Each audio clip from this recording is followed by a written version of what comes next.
Hello and welcome to the Soul Shaking Love podcast. I am your host, Valerie Green from CoachValerieGreen.com.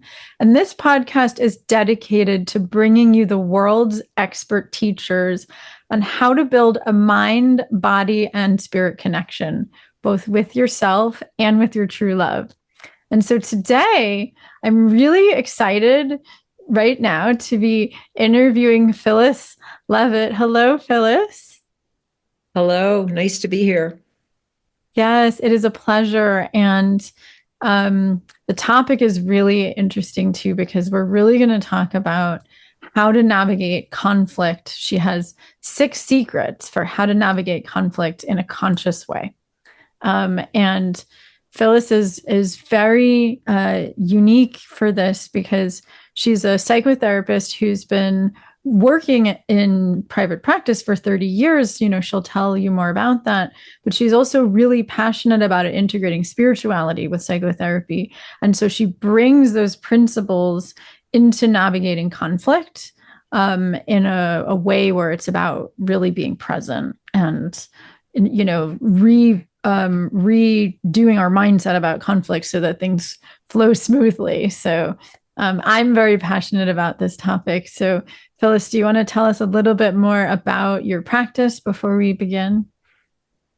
Well, what brought me to my practice was my own healing journey, and I found working on my own early conditioning to be very much life-changing in my own life in terms of understanding myself and changing some of the patterns that weren't working for me in my mid 30s. Pretty much was when it really like came to a head.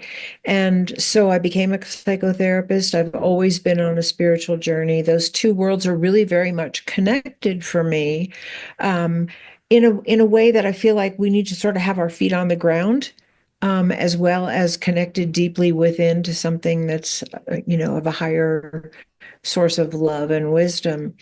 And so my latest book is called America in Therapy. And in that book, I really try to bring a deep understanding of our psyche and how we work internally and how we work in relationship to national conversation to help bring some hope to the great divides that we've been suffering and the lack of our ability to navigate conflict in a way that's really with the goal of repairing relationship rather than who's going to win and who's going to lose.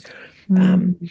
that's probably a good intro to talking about the elements of repair because most of us have been brought up in a model of conflict that is about win and lose. I'm going to convince you that I'm right and that you're wrong, or I'm going to get you to do it my way, or something, or I'm going to get from you something that I want that you might not want to give because I believe that my position is correct and yours isn't. And Right. unfortunately, most people feel the same way. So the person I'm arguing with feels they're right and I'm wrong. And we end up in a tug of war. And sometimes, we give in, sometimes we're overpowered, but the relationship isn't necessarily fostered or repaired. And I think a lot of marriages fall apart because we don't know how to navigate conflict successfully.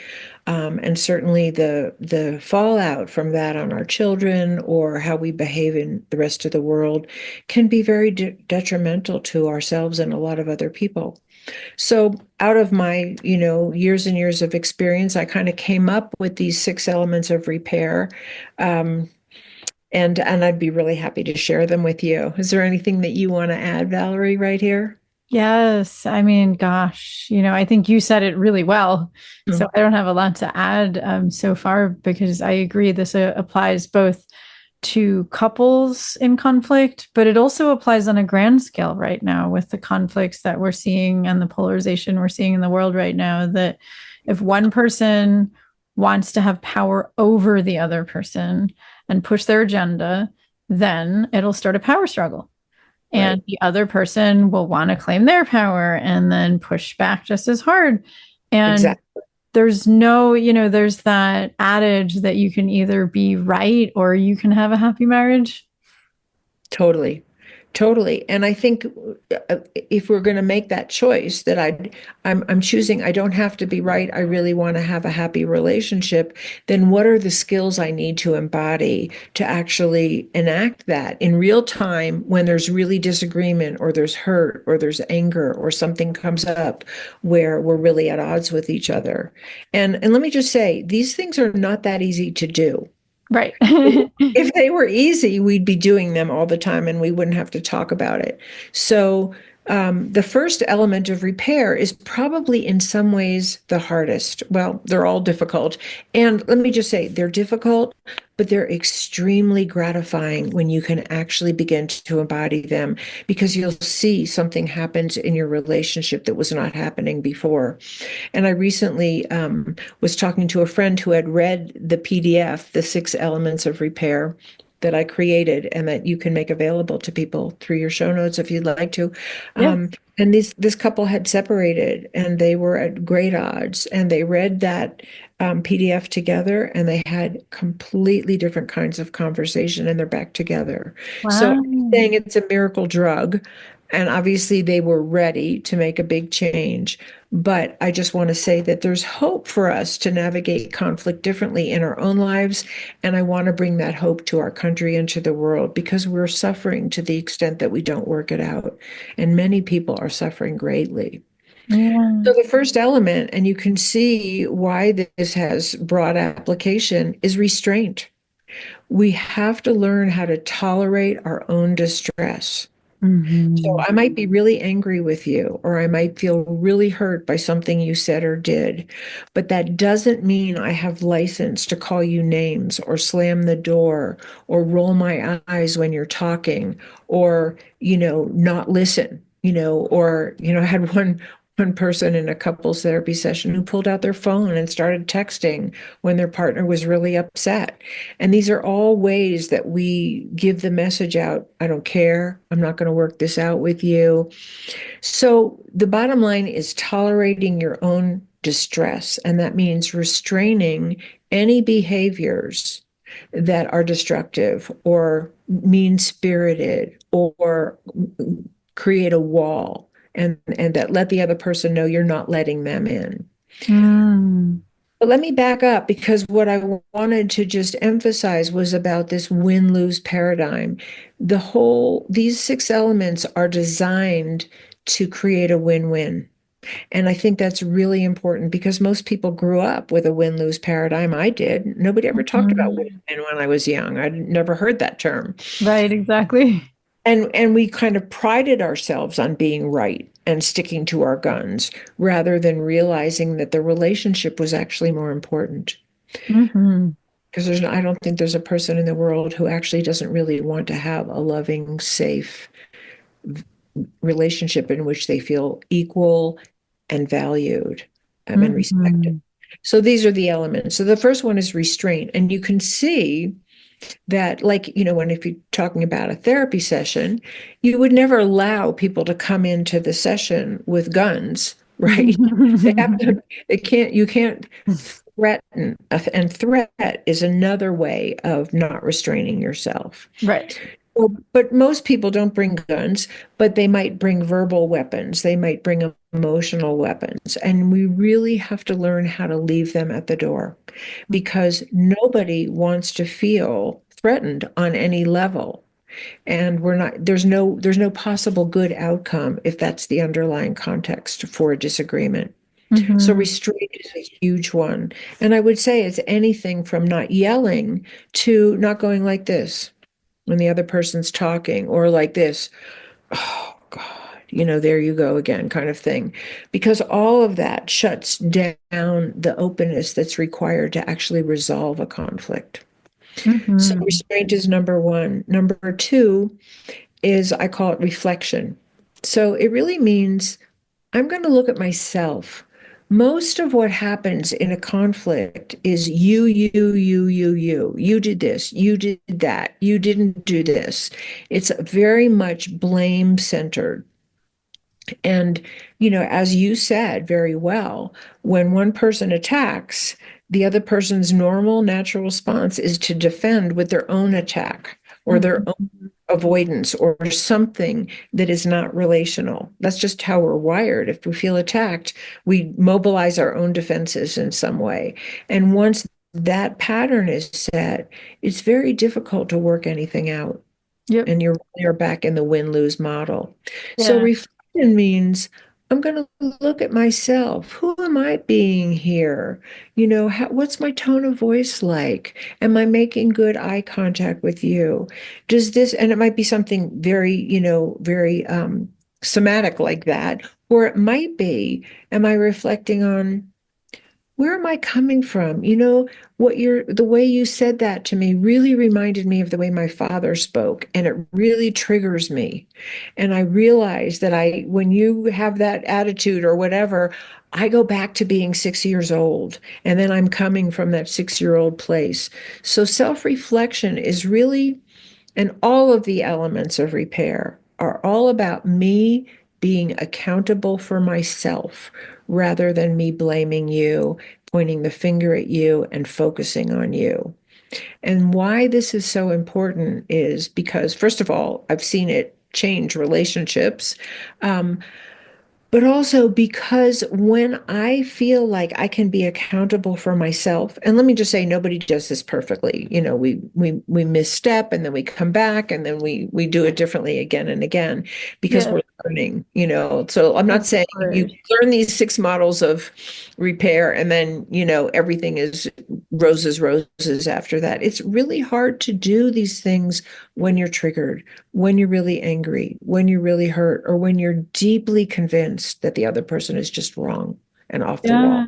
It is hard. And, I mean, of course, I want to hear the rest of the six, but I imagine that having some kind of mindfulness practice is essential, so we'll talk about like what makes all this possible. But, of course. Yes, and please do, because that's really important. Because if you've ever had the experience, and I've had this experience, where something's coming out of your mouth and you really don't want it to, but it is, and you're not feeling like you have any choice in the matter, even though you can see it and you want to stop it, there's something emotional inside that's generating a response that you don't even necessarily want to have or wish you could end and switch gears. So there's a lot of personal healing involved in being able to enact the steps that I'm talking about. Yes, absolutely. So, yes, of course, we can talk about that after. But I Yeah. completely agree with your first two steps that having restraint. And I think it's important to, and this is also, in my opinion, where some kind of, it doesn't have to be spiritual practice per se, but some kind of conscious assessment of what are my values. Right, And I'm committed to acting according to my values. So, for example, one of my top values is unconditional love. So, is it loving right. to express myself in this way? No, then I need restraint so that I could do self inquiry. And loving myself is learning how to put my feelings and needs into words. And loving the other person is expressing those words in a respectful way. So it's like for me, I need at least to be in touch with my values and how it is that I know how to live true to my values in order to do that assessment. So, I mean, I imagine you have a whole process that you take No, people. I love that you said it that way because that's actually true. Because if my value is I want to win and you are wrong, Mhm. then that's where I'm going to come from. And I'm not going to be interested in these 6 elements of repair because I'm going to be dedicated to proving that you're wrong and getting my way. And that's what we're suffering from in the world today is that we don't know how to do it differently and sometimes don't even believe we should do it differently, which is a problem in and of itself. Mhm. And I think part of that goes back to what you said. What is the value? The value for me is really relationship. It is really up leveling the way that I love and the way that I express love, because I see that that is the most healing way to be in the world, and it has a ripple effect. And so it helps me and it helps the people around me. Um, and so that goes right into the third element of repair, which is responsibility. can I actually take responsibility for myself? And, I'll be the first to say, sometimes my tone of voice isn't that great. Sometimes I really do have a bias. Sometimes I really do want to convince you that you're wrong. Because this is just the way we are as human beings. But can I take responsibility not just for my words, but definitely for my words, for my tone of voice, for my body posture, all of it, because it's all a communication of either openness or judgment or closeness or aggression or avoidance or something. And can I really look at myself, and that's the reflection part, and be responsible that I will do my utmost to listen to you the way I wish you would listen to me, and talk to you the way I wish you would talk to me. And that kind of levels the playing field. Am I talking to you the way I would like you to speak? Am I really Mhm. open in my heart and in my mind to hear you the way I really want you to hear me? So that's A part of being deep question. responsible. Yep. The other part of being responsible is, am I willing to admit that I'm wrong? Sometimes I'm wrong, or sometimes I misspoke, or sometimes I really didn't understand you. Can I be, can I know that I'm not perfect and not fall apart in a puddle of shame because I was wrong, or I hurt your feelings, or I did something that actually upset you? Because most of us are very able to talk about what hurt us, but maybe it's a little more difficult to say what I did that hurt you or angered you or, made you feel unseen or unrespected. So that's all part of responsibility. So I'm going to kind of let you chime in after I do each one because I love your feedback and I think you have a lot to share too. Oh, sure. I mean, and of course, I care a lot about your wisdom. But of course, I'm happy to have it be a back and forth because, yeah, I think responsibility is one of those things that is extremely hard for us when we're triggered, which is why I think, the first two pillars are equally important. If I have that restraint to be able to do the self inquiry, then that's necessary for me to take responsibility because then I recognize, wait a minute, I want to live true to my values. And that means one of my values is consideration. And Right, so it's important for me to consider the other person with how I'm communicating because if it's going to go well, they need to feel like I'm on their team, not against right, them. And so if I'm coming from that mindset, then I'm going to be able to ask myself that question, which I love. I think that's an amazing question to ask myself. How do I want the other person to talk to me? And can I take responsibility for talking to them the way I want them to talk to me? Because, I mean, the platinum rule is, how do they want me to talk to them? Right. Rather than the gold. Because sometimes it's like, for example, my husband actually does want me to talk to him differently than I want him to talk to me. Sometimes when I talk to him the same way, he thinks it's contrived. But it's like, can I talk to him in a way that he feels that I'm on his team? And how can I take responsibility for that? Which is a mindset. And if I ask myself that, then my tone of voice is going to be like it is now. It's not going to be raised. And my body right. language is going to be caring, even though I might be upset. I might be able to say, like, I feel really upset and I care about working this out with you. Right. And I think that's really hard to do. I just want to say it's really hard to do when your emotions are fired up. Very hard. I agree. We don't do it perfectly. We just keep trying, right? We just keep coming back and starting again and catching ourselves.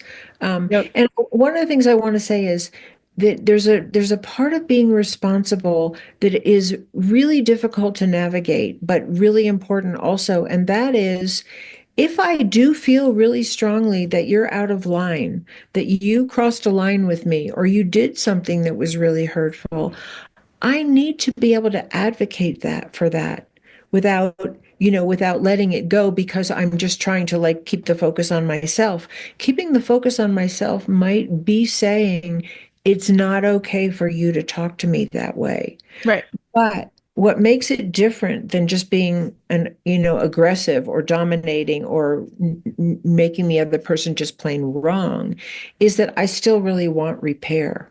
Mm-hmm. I'm saying that to you because I want us to have a better relationship, not because I want you to walk away with shame and blame. I Exactly. want a better relationship. So it's a fine line sometimes, but it's important to know that just because I'm committed to resolving conflict, I'm not going to give up my own values. Right. Exactly. That's a hard thing to navigate sometimes. It So, is, and it's hard for us right, to notice sometimes. Like that's what's hardest for me. I'm like, I do feel like you're on my team, and my husband's just like, your tone of voice doesn't sound like it, So then I have to like slow down and breathe and like adjust and open my right. heart and try again. So yes, it is very hard. It's very hard and it's worth the effort. That's what I feel. It's worth the effort. It's work. But what's the alternative? We're just at odds with each other and we walk away all upset and abandoned and angry and justified and, try to let it blow over until it happens again. Right? Yeah, exactly. And then eventually break up with the person and then wash, rinse, repeat with the next person. So yes, Right. I completely agree that it's worth it. It's worth it. So the next one, makes perfect sense given the three that we've talked about, and I call it rehabilitation because I'm using the R's.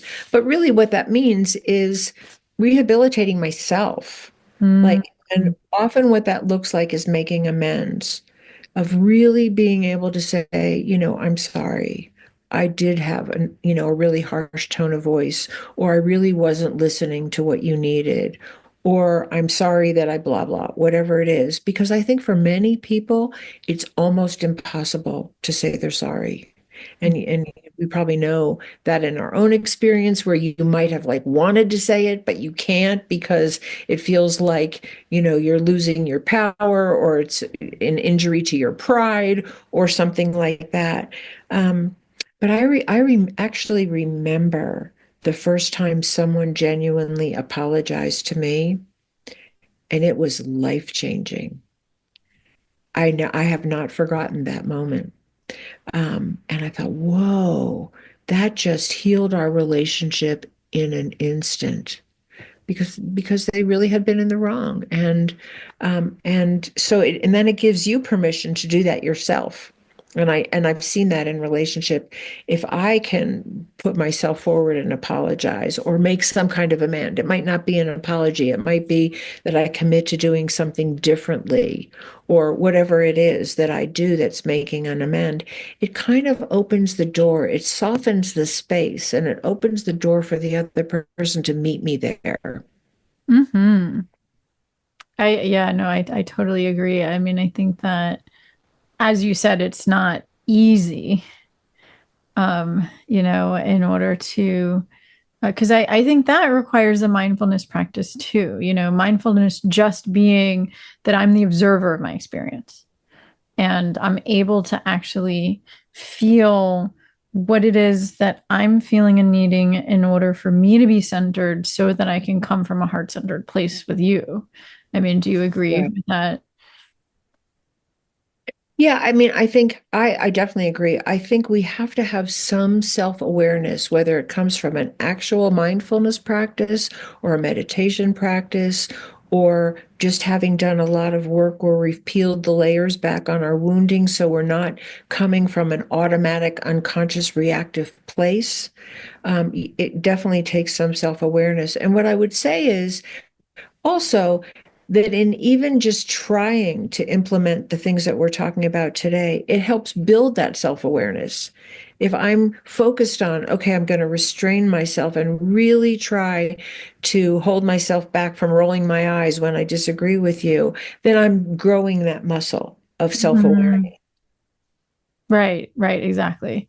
And I think that well, I want to hear the last because you said there were six. And then of course I think we can talk about what practices people can do. And Right, I do think therapy is an important component in order to be able to tell what reactive patterns got set up in childhood and then reprogram those. Or right. we can do that through coaching, and like coaching organizations that do that. But I agree. I think there's some kind of deeper inquiry process necessary about our reactive patterns so we can have self-awareness. Totally. Totally. Yeah. So the last two, I mean, I think they follow pretty easily from what we said. Sometimes, and I will say this, and you might have had this experience too.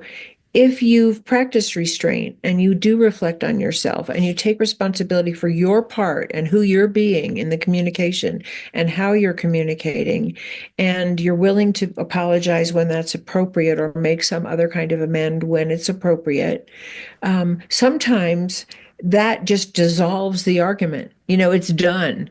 We've heard each other. I've listened to you. I've made I statements. I'm not pointing my finger. I'm not blaming. I'm not shaming. I'm really just focusing on my own responsibility in the disagreement. Sometimes it just evaporates. I understand you, you understand me, and we're done. And then we've naturally reached the last two phases of what I'm talking about, or we can consciously try to implement. So the fifth one is resolution.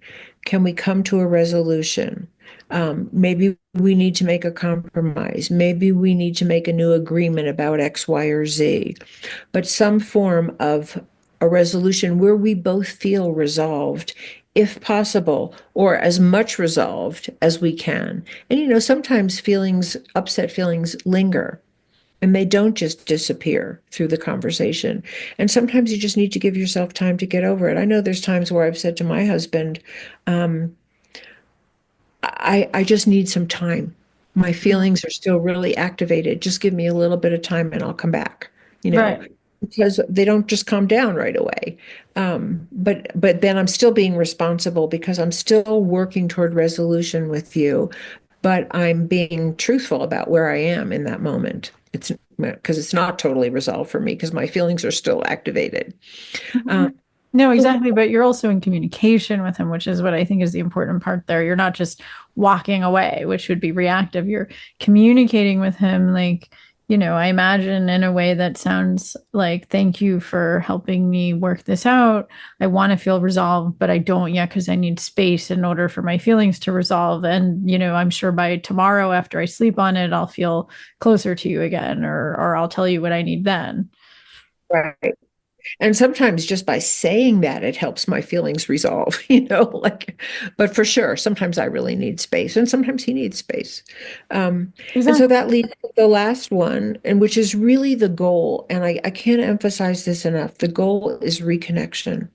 The goal is that I reconnect with you and that we feel our love for each other, or we feel our bond with each other, or we feel our caring, and we feel our, appreciation for the relationship. Because if that is the context for conflict in a relationship, that I know that no matter what happens along the way, however imperfectly I enact those 6 steps, the goal is that I reconnect with you, then we have already created a safe space to have that conflict, and have that disagreement, which we're going to have because people don't always agree. It's inevitable. Um, and I know that with my husband and I will say sometimes we don't do those 6 steps perfectly at all, but we are 100% committed to reconnecting, and we always do. And that in itself, even if we've skipped over all the other elements of the conflict, by committing to genuine reconnection, not like, passing over something that really needs to be dealt with. Mhm. It just creates a safety in the relationship that makes conflict permissible. It's not a threat to the relationship because we know we really love each other and we're going to come back together. And that's not true for all relationships. It's not true for an employer-employee relationship. It's not true in all friendships. It's not true in all schools or in all houses of government. And so it's even more important to have those 6 elements of repair be a commitment, because we desperately need to commit to reconnecting and making the relationship primary. You said it really well. Do you want to be right, or do you want to be happy in the relationship? I say, do you want to be right or do you want to have a relationship? Right. No, exactly. Um, and yeah, I mean, I do want to speak to actually the last 3 points because I think that they are really important. I mean, and I didn't speak about the apology and making amends yet. I mean, I know that um, most people, when they try to apologize, they feel really guilty. And so that goes back to pillar number one, which is having the restraint um, to not act out our feelings and to go deeper, which is number two, to be able to handle my feelings of guilt and to challenge my thinking. Just because I did something wrong, that doesn't mean I'm a bad person. It's about learning. What am I learning here? And Right. that is what allows me to apologize without shaming myself, you know? So I imagine that, like, if somebody can't apologize without shaming themselves, then that's something that you explore with them in therapy. Like, where did they learn that? And how can they develop a positive relationship with, you know, it's not bad to do something wrong. What's bad is that we don't learn and learn how to make amends. And so, you know, that goes back to what we learned in early childhood about is it okay to make mistakes versus not make mistakes. So I imagine that's something that is part of the work you do with people in therapy. Yeah, I mean, for sure, for sure. Because whenever you're stuck in one of those places, it means most likely there's some early conditioning or some early wounding that has you stuck there. And and to just know that it's possible to work through those things. You know, Right. when I first met my husband, there were times when we would have an argument and I would literally freeze. I would shut down. I could not speak.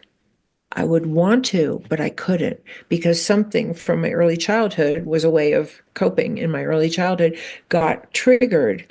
And I was back in that place where I just absolutely froze. Mm-hmm. And I don't do that anymore, but I can that feeling can come up. But you know, I've worked through it with him and I've worked through it in myself. I know where it comes from. I understand it. And it's almost like I've grown the adult part of me more through my own healing work so that the adult part of me can take over, you know, Mm-hmm. when that feeling comes up. Um, but one of the things that was part of the communication was that I said to him at one point, um, when I freeze like that, if you would just hold me, I know I could snap out of it. Mm-hmm. You know, I don't think he did it more than less than a handful of times before I could just snap myself out of it. But I brought him in, you know, and it was incredible. Right, exactly, which goes to the third pillar, you know, which is like having that ability to, once you have the self-awareness, to take responsibility for what you need and tell him that Right. in a collaborative way where he feels like you're on his team. And then he's happy to support you, you know, and then you can learn to do it on your own. So I think that's a really beautiful example. Um, and yeah, I mean, just about the last two, I think that I completely agree that, um, you know, what I teach about repair is that these things are so difficult to do in the moment, right? It's normal to get triggered and say things we don't mean. And then what I recommend my clients to do when that happens is to take a time out and journal about your feelings and needs.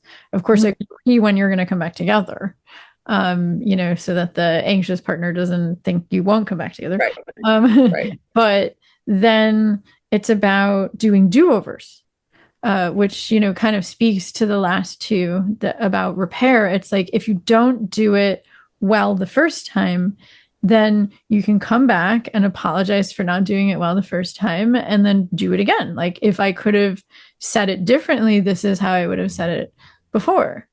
And, you know, I think that that's really important because that solidifies the belief that we don't have to be perfect. It's okay to make mistakes and try again. And that attitude that there's always a win-win. Right.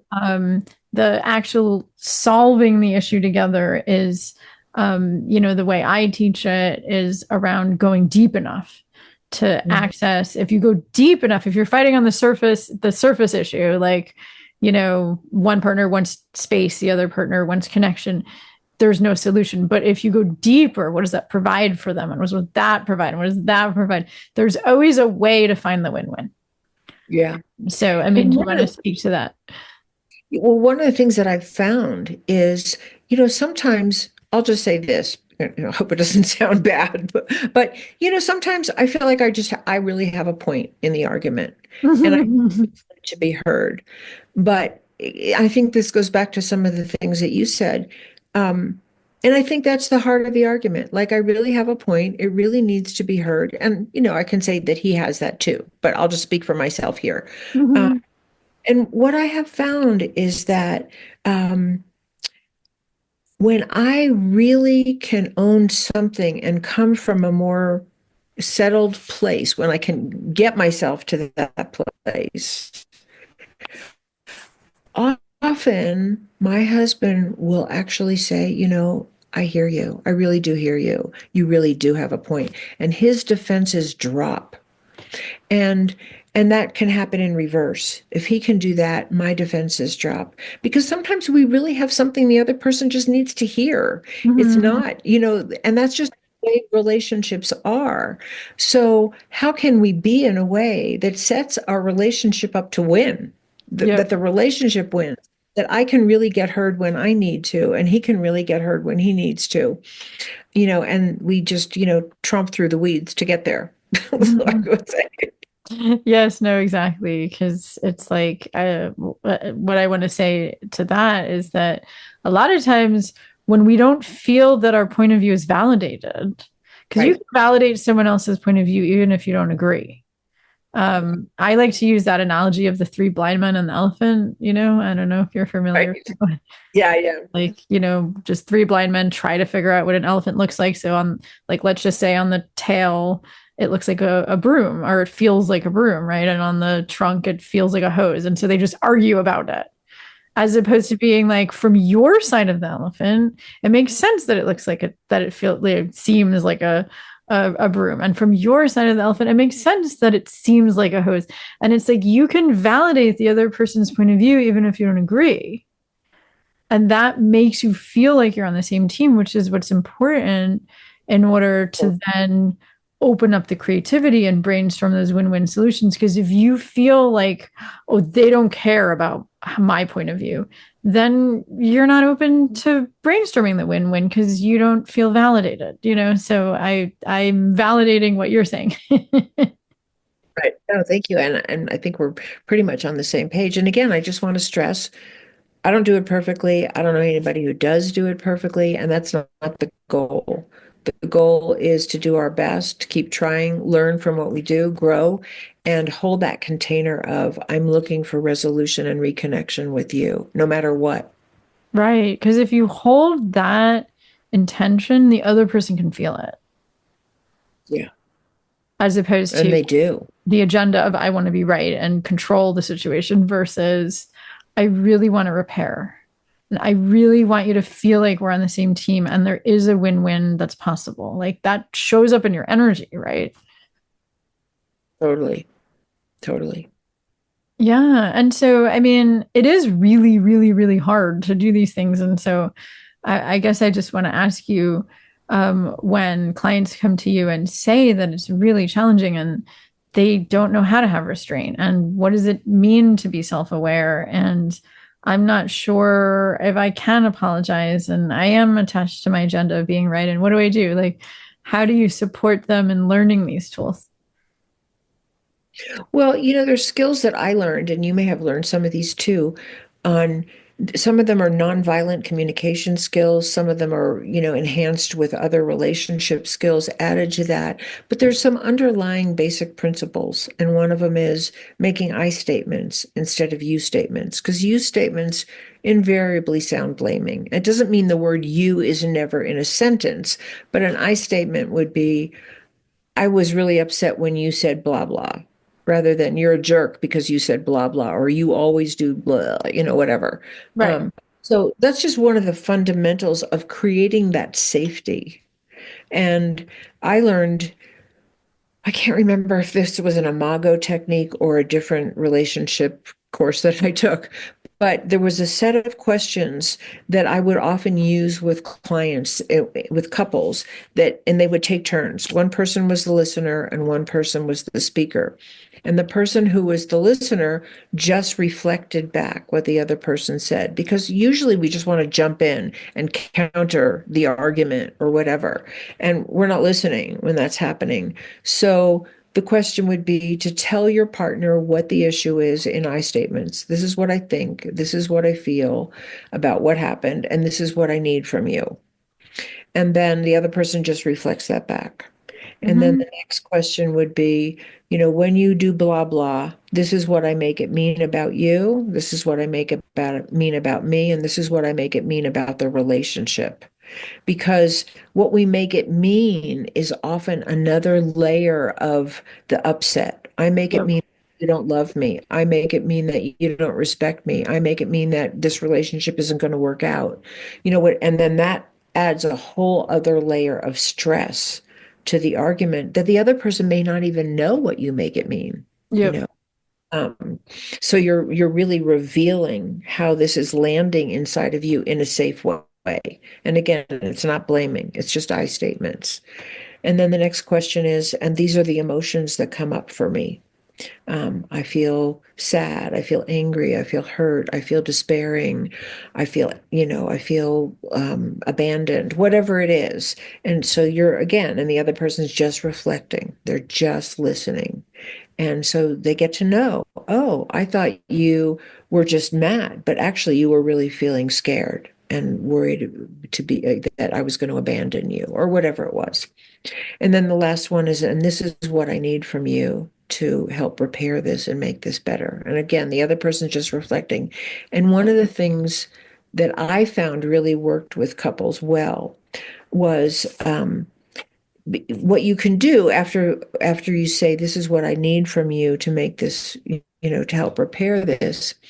Often the other person is not ready to say they're willing to do that because they haven't been heard yet. Mm-hmm. So I often say, I want you to say what you need, but I'm not going to ask the other person to respond to that until they've had a chance to go through the same process. Right. Um, you're more ready to like listen. And sometimes it's still stuck and there's more work to do. There's a whole, I won't go into it here, but there's a whole other phase of that line of communicating that goes a little more deeply into the childhood wound. Mm-hmm. Heals it to the partner as well as to the person speaking. And that's just really powerful. Yeah, no, exactly. I do believe that process comes from imago therapy because I've seen it before, and which is another wonderful form of couples therapy. Um, and yeah, I think that kind of questioning is extremely important, because if couples understand what's underneath, then they can have more compassion. Totally, totally, totally, totally. And so I imagine that those kind of processes are what you do with your clients when you work with them is help them to go deeper because that's what I think is important is, and like we've alluded to mindfulness or meditation or self-inquiry or journaling or personal growth practices. What you just talked about is couples asking each other questions that help access that deeper information within ourselves. I think that if we have a journaling practice where we ask ourselves those questions, then that's also really helpful. But it's important to go deeper rather than thinking about my agenda is to get the other person to change. Thinking about my agenda is to be more conscious and aware of my feelings and needs, and then to be able to ask my partner what are their feelings and needs and trusting that there's always a win-win that's possible. But of Yeah, course, there is a lot of inner work necessary, looking at our attitudes, our beliefs, our mindset, our skills, to think about are are we currently at the level of competency? Like, do I have those skills? to do I have that mindset? Do I have those beliefs? And if not, then I might want to, you know, reach out to Phyllis or work with either a therapist or a coach to develop them. And so I'd love to hear more about. I know you have a free gift too about this, the 6 secrets for repairing relationships after conflict. And they go into these 6 skills for how to navigate conflict too. So do you want to talk about that? Yeah, I made a PDF out of that chapter from the book because in the chapter in the book, it's not made personal necessarily. I mean, you get what all that I just shared with you, but I really made it into kind of like a mini course where there's questions that you can ask yourself, very specific questions, things that you can share with your partner, to really bring it home into your own life and your own world and your own issues. So that is a PDF that's called The 6 Elements of Repair. And then what I did was I also created a quiz, and the quiz was to identify your conflict type, because most of us have a way that we deal with conflict. And so when you take the quiz, you kind of get what's predominantly your approach to conflict. So the way that I identified it was, are you really combative? Are you passive aggressive? Are you submissive, or are you avoidant? And the last one is, are you more of a mediating type? Do you really try to work it out? And that kind of is a good segue into the 6 elements of repair. Because, often somebody who's really combative will end up with a partner who's submissive. Mm-hmm. And sometimes both people are combative, or both people are avoidant. And I worked with a couple once who both people were avoidant, and it killed their relationship because they never worked anything out. Right. Then they just grow apart. They grew totally apart. So what we really want to all find is that mediating approach. How do we approach this in a way that is designed to help us work through it and come back together? So along with that quiz, once you take the quiz, then I have a whole PDF with some little videos in it where I go into depth about the different types that I just mentioned. And that's a free offering also. And I think they go really well together. The one thing I want to say about that is most of us don't have just one style. I might tend to be combative in a really intimate relationship where I'm really triggered, but in the world, I'm not combative. I might be more mediating, or I might be avoidant, or whatever. So most people have all the types in there somewhere. And I think it really helps to identify them so that you can catch yourself. Oh, right now I'm actually being passive aggressive. I'm not being direct with you about what I'm really feeling and what I really need to resolve with you. I'm just kind of coming at you sideways. Right. And then exactly. And then once you learn what type you are, of course, there's no shame in that. It's about how do you then build the skills of being more of the mediator type and having that mindset and that skill set. Because we just learned what we did. I mean, we all come by it, honestly, but we can all up level if we want to have a better relationship, Right, exactly. And there's no blame or shame in any of this because everything is learned with communication. No baby comes into the world knowing how to speak. It's all learned. And so whatever your current ways of dealing with conflict are, they're learned. You learn them somewhere. It's not about blaming our caretakers because they didn't know it either. They didn't. Right? But it's about taking responsibility for learning. Right. Totally. So do you want to tell us about your book as well? Because people might be interested. I know that, that's more about therapy, but I think that it's obviously very related. Oh, yeah, it's very related because really what I care about is that we love each other in the world. We love each other in our homes, that we teach our children some of these skills so that they can go out into the world and be safe people for their families and the people they interact with, and bring this very mediating approach to conflict to the world around them in whatever way that they do. because I think we really, really suffer when conflict is unresolved, when it escalates, when it becomes verbally violent, and sometimes it becomes physically violent or sexually violent or homicidal or suicidal. And we all know some examples of that in our own lives. And it's tragic. And without intervention, that cycle repeats. And there's a lot of conversation now about intergenerational abuse and violence because we carry on what we've learned. So I think it's a really important global issue as well as a national issue, as well as a personal issue. So in my book, America in Therapy, I take the model of what happens in a family, what happens in a healthy family, what happens in an abusive or dysfunctional family. And I focus a lot on the dysfunctional and abusive family because that's what we're trying to heal. And what are the symptoms people develop? And because a lot of times we just think people are bad because they did Mm. this or that. They stole or they hit somebody or they were a bully on the playground at school and we think they're a bad kid. But they're not a bad kid. They're suffering from something, some kind of aggression that they're then repeating with people around them, and they need help. And it's a call for help. Their dysfunctional or highly symptomatic behaviors are actually a call for help.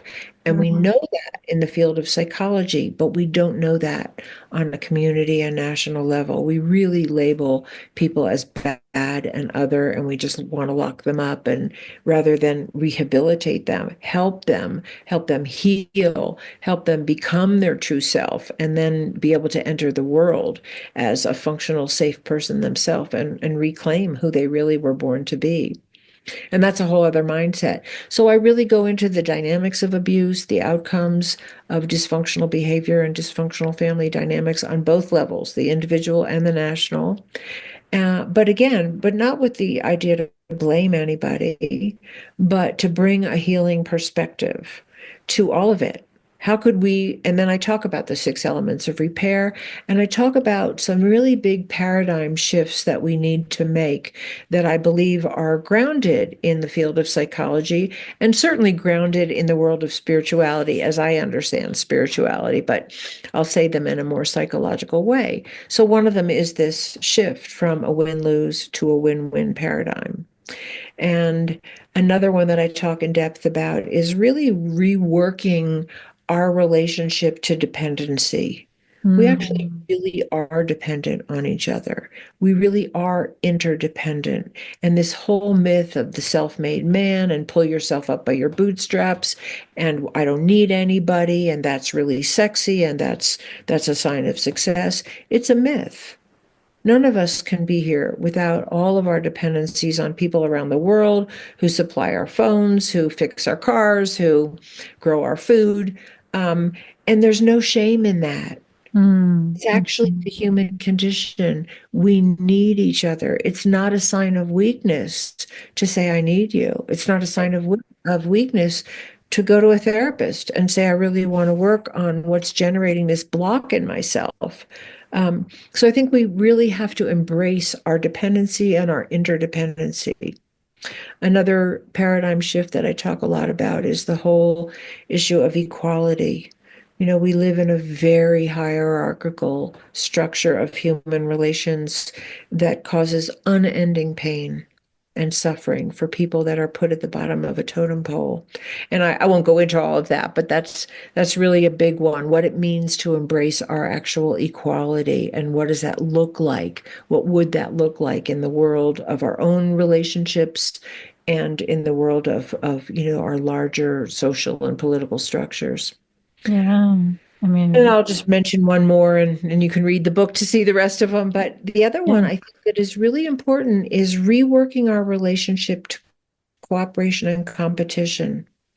Um, because competition, when it's out of control, actually leads to domination and suppression. And I think we're competitive by nature, and there's a really good place for competition.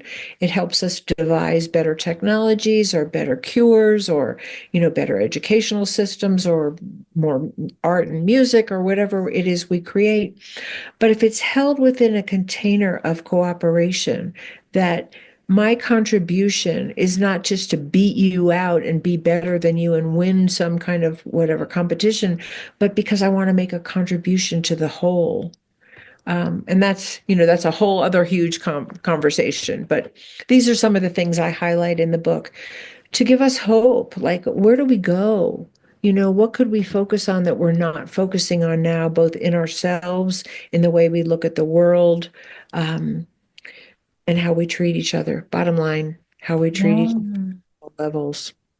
Absolutely. I mean, thank you so much for sharing all that because um, I think that I like to look at everything as the microcosm for the macrocosm.